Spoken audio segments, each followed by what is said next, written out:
कहानी न रहेगा बांस न बजेगी बांसुरी। कृष्ण बचपन में बहुत नटखट थे। इनको बचपन से ही बांसुरी बजाने की लगन थी। ग्वाले रोजाना गायें चराने जाते थे। श्री कृष्ण इनके बीच बांसुरी बजाते रहते थे।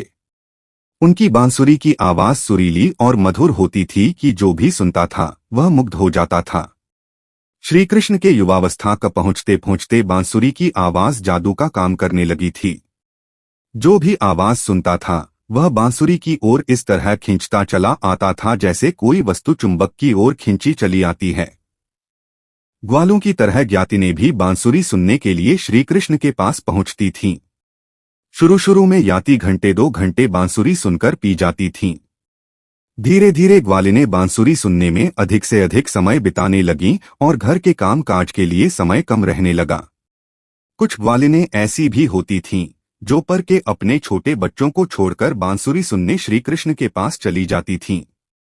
श्री कृष्ण पागल की तरह अपनी बांसुरी बजाने में डूबे रहते। तमाम लड़कियां और ग्वालिनें उनसे प्रेम करने लगी थीं, लेकिन श्री कृष्ण थे कि अपनी बांसुरी बजाने में ये रहते। लोग उन्हें पागल भी कहने लगे थे। कभी कभी बांसुरी की आवाज रात के सन्नाटे को चीरती हुई दूर दूर गांवों तक जा पहुंचती थी। ग्वालों और ग्वालिनों पर बांसुरी का एक जादू सा प्रभाव होता और वे बांसुरी सुनने के लिए अपने अपने पर से निकल पड़ते थे। गांवों में बड़ी अव्यवस्था फैल गई। जब घर का कामकाज छोड़कर ग्वालिनें श्री कृष्ण के पास चली जाती तो घर का बचा हुआ काम घर के वृद्ध लोगों को करना पड़ता। उनके छोटे छोटे शिशुओं की भी देखभाल करनी पड़ती। फिर लोकलाज का सवाल भी उठ खड़ा हुआ था। गांवों की युवा लड़कियां और बहुएं लोकलाज त्याग कर श्री कृष्ण की बांसुरी सुनने पहुंच जाती थीं।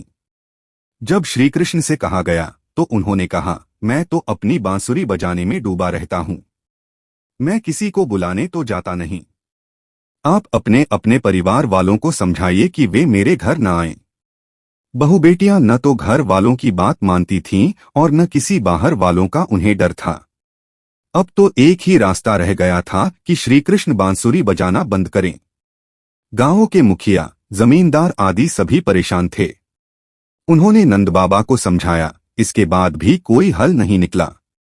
गांवों के खास लोग उस क्षेत्र के राजा के पास गए और उनके सामने यह समस्या रखी। सबकी बातें सुनकर राजा ने अपने कारिंदों को आज्ञा दी कि मेरे राज्य में जितने भी बांस के पेड़ हैं, झुरमुट हैं, उनको काट दिया जाए और उनमें आग लगा दी जाए। दूसरे दिन सब बांसों के झुरमुट काटकर उनमें आग लगा दी गई। उसी दिन रात के समय श्री कृष्ण की बांसुरी उठवाकर नष्ट कर दी गई। तब लोगों ने कहा, न रहेगा बांस न बजेगी बांसुरी।